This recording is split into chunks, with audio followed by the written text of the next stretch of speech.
Good evening, everyone. Welcome to part 5 of the Carlton 2020 live season preview series. Look, let's hope that this holds on because we've had a few technical difficulties already. But I'm Terry, and I've got Dan with me as always. G'day, mate. Right, how are we doing? Let's hope we're coming through. This is a great start. Anyway, we've got 5 fresh names to go through tonight. Pretty excited for that. I feel like tonight's going to be a good one because they're all pretty relevant names, and all of them should be featuring in the best 22. So we've got Jack Martin, Caleb Marchbank, Jacob Weitering, Nick Newman, and Zach Fisher. And we're going to rely on you guys tonight to really lead the charge because obviously I've done the previews from my end, and hopefully we can get Dan back and running shortly. But really want to have your guys' input tonight. That's what it's all about. I've had my say, and I'm really keen to hear what you have to say. So without further ado, the show must go on. Let's start with Jack Martin, number 21, a guy who good article out today about Jack Martin. He was a guy that went through a bit of a journey to get to us, but he got there in the end, and he got to us in a way that didn't cost us a lot. So with you guys, having that in mind, talk to me about how you want to see him playing this season. I'm going to try and get Dan back in here and see if this works. Yeah, so Jack Martin, super excited about him. Real great pickup. Showed a lot in his early years at Gold Coast. We worked hard to get him. So, he's something we haven't got. He's real X factor. He's real, that genuine game breaker. And we know when he's happy, playing good footy. And for me, I'm super excited to see him line up on that half forward line. Yeah. We spoke about him a little bit off camera and off air before, and we've spoken about him for the last few weeks. Was talking about how at the start when we first brought him into the club, the talk coming out of the club was that he was going to be playing firstly as a forward and then maybe having patches in the midfield. But it seems like that's changed. Teague's really changed his tune on Jack Martin in the fact that he spoke about how he's going to probably play him 50-50 as a forward and a midfielder. And I want to get your take on that. Who does that affect, if anyone at all? You're probably going to be looking at players who slotted in the half forward line last year.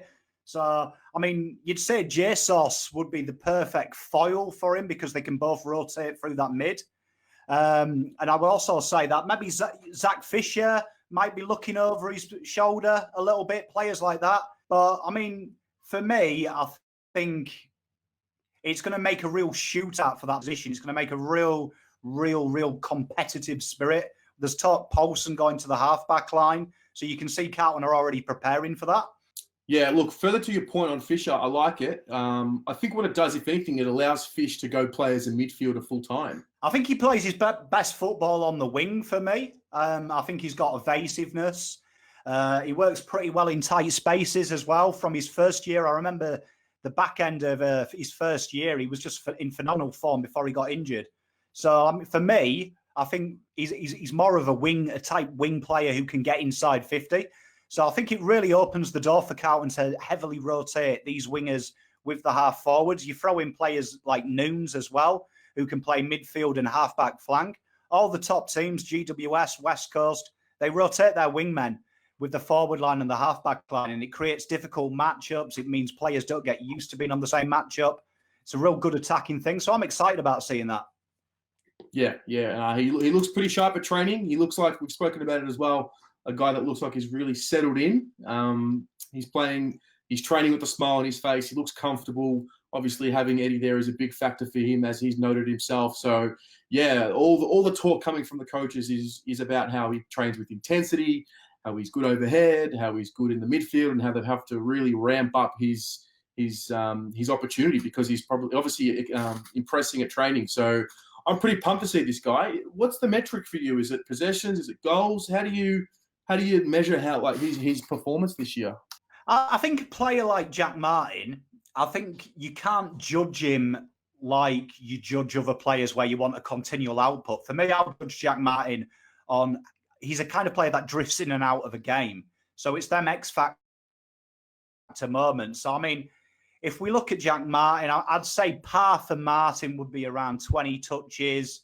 oscillating around a goal a game. And I think if you get that return from him, you'll be very happy. But I mean, you look at him in training, he moves, he's got class. You and me said it when we saw him. He's one of them few players in training that just seems to be silky. He just seems to have too much time. And I'm excited about seeing him. I really am. I think you throw in the fact we paid nothing for him. It's a remarkable. That I said it at the start of the year. I reckon top 3 BNF, Jack Martin. Top 3 in the BNF. That'd be phenomenal for a guy that effectively didn't cost us anything apart from obviously his salary. That would be phenomenal. Oh, mate, he's something else. He's absolutely something else. I mean, forget, like, people have got to remember as well, look at Jack Martin last year at Gold Coast. He had moments where he was brilliant and he's admitted he was unhappy. But you go back to 28 times when he was there. There was a lot of people saying that Ablett was losing it. It was all about Martin. If you go to 2017, that was the talk at Gold Coast. Martin would surpass Ablett as the star of that team. So if you're ever held in the same regard as Gary Ablett Jr., you've got to be pretty good. You must be doing something right. Well, you've got to be pretty good, eh? I mean, they don't compare anyone to him. Yeah. Moving on, mate. Number 22, Caleb Marchbank, finally rejoined some of the match sim up at the preseason camp in Mooloolaba, which was a very pleasing sight to see for us fans. Talk to me about what to expect from Marchbank, because all of a sudden he's almost the forgotten man, when really, for me, he and Weitering are the 2 key pillars moving forward. So talk to me about where he fits and slots in here. I think we got really excited last week talking about Doc. And for me, I think Marchbank's going to be a player that's going to greatly deal and improve having Doc in that back line when he plays.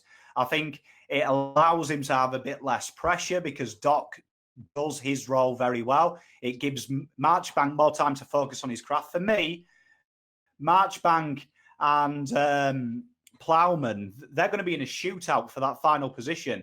And I think Plowman has improved so much. That's only going to do well for Marchbank. If you look at the top teams in the comp, depth creates talent. You look at someone like the forward line at West Coast, all these players, talented players fighting for one spot. It makes you better. So for me, Marchbank, I think his ceiling is higher than Plowman's. Plowman has the consistency and endeavour, but I think Marchbank is a classy user. And controversial call. Champs Data called Carlton's backline.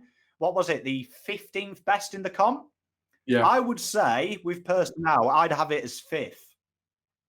I agree. I think it's right up there. I mean, I think our backline is smick. Yeah. I think when you talk about, I did this exercise this morning. I met up with a gentleman named Peter, fan of the channel. So if you're watching, Peter, good evening to you. Steve, sorry. And we spoke about the back line, and we named 8 or 9 names that could all play round 1. And you're right, where there's pressure, a diamond in the rough appears.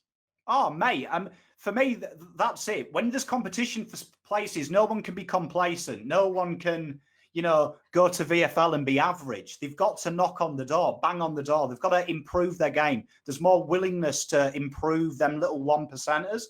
And I was reading something by Polly Farmer when he was coaching in WA, and he said the best teams, if you want to build a championship side, you pick your 22, and then you have 2 players, backline, midfield, forward line, who literally could be interchangeable. And if you build that, you have a list of 28 players that could play any one position, you win it. And I think if you look at the back line, you could afford 2 or 3 injuries down back and you could replace it. Yeah. And I think that's what champions do. The season's a long season. You need that depth. If you look at Geelong last year, they had injuries, they capitulated. Teams like that, good list though, like Richmond, you've got ready change. So backline for me, you've got Simpson, Marchbank, Plowman, and then you've got Goddard, Levi Casbolt to replace Weitering and Mr. Jones, and a guy we're going to talk about next week, McCready, who we keep forgetting about. This guy is a very good footballer as well. So for me, Marchbank, on his day, is in my best 22. But I'd like to see the players that did well last year, the ones that were injured, they have to earn their place. So for me, I think it'd be hard to knock Plowman out. But I think Marchbank were a better team with him in there. Yep, I agree. So, and this is a question for you, and I guess for you watching at home, it's a yes or no question. So you'll have to write it in the comments. So assuming everyone's healthy in terms of our defensive stocks, assuming, Weitering, Doc, everyone's there, does Marchbank play round 1? Tough question, isn't it? It's a tough question. If everyone's healthy, does Marchbank play round 1? If everyone's healthy, I think he does, yeah. I think you'd have to. Yeah. It's going to be interesting to see it. It's good to have selection headaches, mate. Got a few. Well, for me, I see Newman's future on the wing. I actually think he's a better wingman than he is a halfback flanker. He's found wanting defensively, but he's got that aggression. So for me, when Marchbank's fit, you have that allowance again to harp back on the same record of rotating them at Yeah, mate, we're losing you here and there, but that's okay. Let's move on. Jake Weitering, 90, the big excitement machine. I don't want to talk too much about him because I just get way too wound up with this guy. I'm talking all Australian type year. Dan, what about you? Are you feeling the hype of Jacob Weitering this year? And if you guys at home, I think I started the hype in 2018. So, did you just? I'm the godfather of the Weitering hype. I was a massive fan of Weitering. When we sent him up forward, I said that it would kill his career for 2 years, and I think I was right because last year he came out and he remembered how to be. Andrews is regarded in the competition as the best backman, but I actually think he is better. I think he's better than Harris Andrews. For me, I think he will be this year top 5 key defenders in the comp, and I think he'll statistically back that up, and his performances will do. Yep, no, I back you in. You're not the first and the only person to back in Weiters. I think a lot of people have backed this guy in from the day he entered the league. But just seeing the way he's training and just seeing the on-field voice at training, he was really a quiet type kid when he first came to the club. And naturally you are when you're a draftee, you want to come in and earn respect. But he's just really elevated himself and grown. And it's so clear to see for us. Yeah, I think the big thing about Weitering is how vocal he's become. And that's something that I've noticed. Going to open trainings for the last 3 years, I remember when he first came in the system, he was a shy, meek boy. The second year, kind of the same. But this year, hearing him yell at people, hearing him getting people into position, he's really commanded that space. So for me, Jacob Weitering, I think, big call. I love making big calls on the live. I think in 20 years' time, we'll regard him like we do Sauce. I hope so, mate. Bloody well hope so. He's that ilk. That ilk. Yeah. He's cut from that cloth. He's cut from that cloth. I genuinely hope this is the year he breaks out and really validates himself because he's got all the tools. He's had the apprenticeship. He's in that 5th year. He's in that sweet spot with the games played and the age profile. And I don't think there's a forward in the competition anymore who lines up against Jacob Weitering and thinks, how easy is this? When we used to do the matchups last year, when we used to talk about forward line versus defence, Weitering's the only one that you never panic. And I think what Weitering's got that a lot of players don't have is if you watch him lose his matchup early, he comes back hard. He never gives up. And for me, that's what separates the good backmen like McGowan, your average ones, someone like Kel Hooker. Ked goals kicked on him. Weitering, intensity is all himself till the final whistle. Yeah, for me, Weitering, I'd say even now, top 5 in the comp. I reckon he'll knock Harris Andrews out in the All-Australian. Hope so, mate. Big call. No, I hope you're right. I'm getting bits and pieces of what you're saying, and I'm putting them together. But I hope so. Next up, Nick Newman, number 24. A guy who, again, when you do the exercise with the backman and the best 22, and when everyone's fit and healthy, and you talk about Cade Simpson still playing in round one, like he almost falls into the category of, the next tier. You have your must sort of roster players that have to be in the team. And I don't know if he's one of them. Such is the depth in the backline now. What's your take on Nick Newman this year? Is it a different role, or is it maybe the original role that he was going to play when he first came over? Well, I think with Newman, for me, I think that game against West Coast showed that he's got the attacking prowess. You look at the top halfbacks now, Lloyd, Laird, players like that, they're very aggressive. It's where the defence turns into attack. Basher Hooley's another one. And people talk about champions data a bit too much. Newman's the perfect champions data backman because he gets the ball, he gets a lot of meters gained, and it doesn't really judge you on defensive stats. But if you look at him in a champs data aspect, he's a very, very good player. Very good player. For me, I think he needs to work on his defensive craft. He's a little bit loose. But for me, it's hard to not have him in defence because the ability to kick, his meters gained, the meters gained with his ball in hand, they're absolutely enormous numbers. Like you're talking elite numbers. His rebound 50s and his meters gained by foot, they're elite numbers. And you can't argue with that because it is a meters gained game nowadays. So for me, Newman kind of has to play. He has to play in a way. Yeah. I think looking ahead as well, I mean, I asked the question to a few people, and I guess I'll put it here as well. Can you play Newman, Doherty, and Simo in the same team, or do you have to pick two of them? Knowing that the wings are already sorted, because then you start talking about Setterfield and Fisher and Lockie O'Brien and whatever else. So if you had to pick a back line with the bench player, can you play Simo, Doherty, and Nick Newman in the same side? Well, I mean, I think the short answer is yes. Every other team in the competition plays with 3 or 4 smaller players. And Doc, Newman, Simpson, the players you've mentioned, they're small. They're small as height goes. So, I mean, yes, you could. I mean, West Coast do it. GWS do it. Richmond do it. Traditionally, we are a taller side. For me, I mean, I think Newman, I can't see Simo playing 23 games this year. So for me, I think you will see a point where Newman's going to have to take the position, and we'll see all 3 of them because Simo can't go on forever. That is statistically impossible. Yep. Yeah, I mean, and, we've spoken a lot about, we have to talk about a contingency plan for Simo and, when he's ready to go, do we have someone to replace him? Is it just Nick Newman? Is it just as simple as that? Yeah, I think then you're just looking at depth. You're looking at depth because I think just say 2021, if you played Newman, Jones, Doc, then you've got Williamson.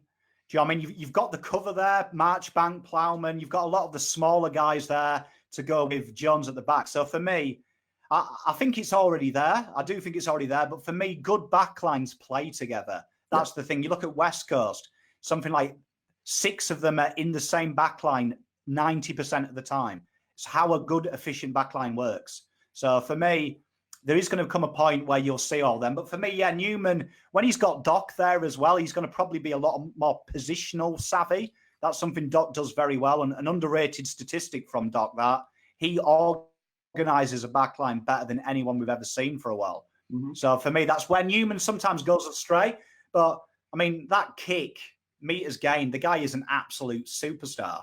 For a 4th-round pick as well, might I add. Yep, future 4th-round pick. I think Rafi put it in there. Very, very good fact there. Righto, moving on. Slippery Fish, the Prince of York, little legend. Well, not so little anymore. He's growing.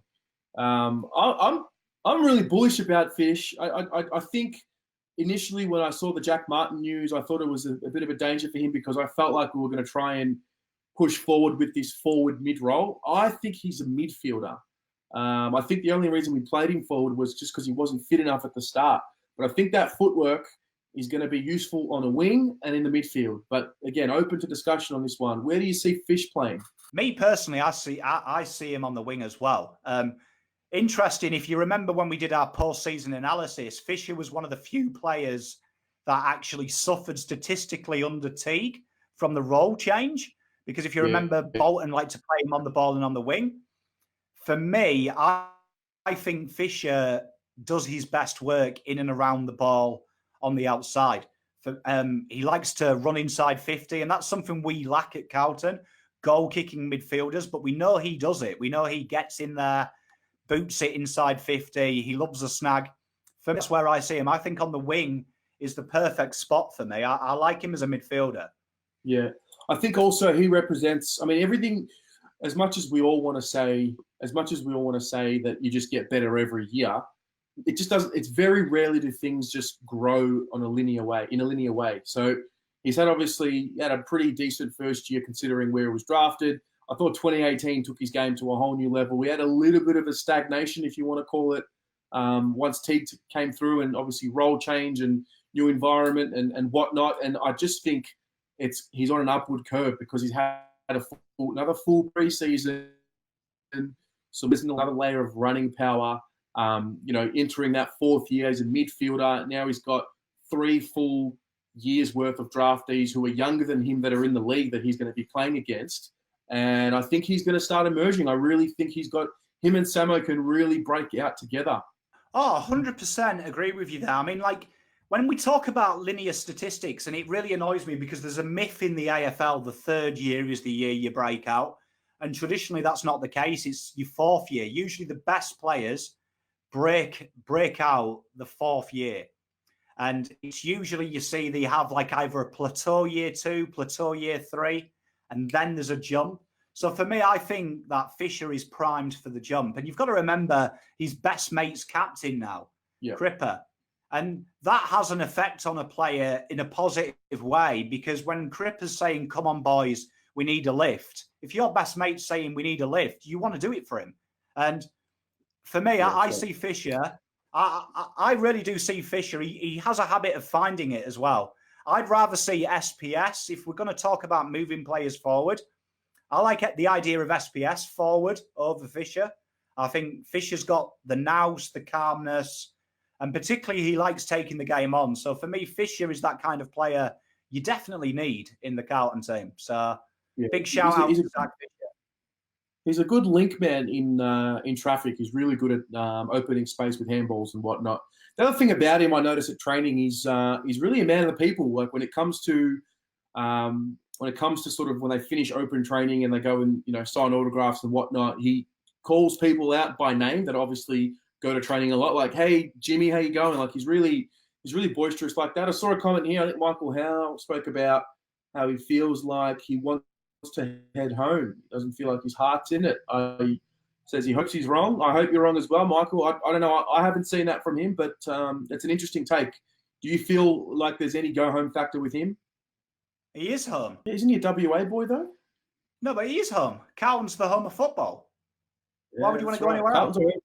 Where else would you want to be as a 22-year-old? Do you know what I mean? Western Australia's only there, so the Poms had a little practice before they built Victoria. That's brilliant. I love that. I rate that highly. We might cut this one a little short because obviously technical issues, we're getting cut out here and there. So thank you for those of you who are still watching and have been patient with it. We'll see what happened. I'm not sure what happened on the service here, but we'll figure it out. Dan, thank you so much.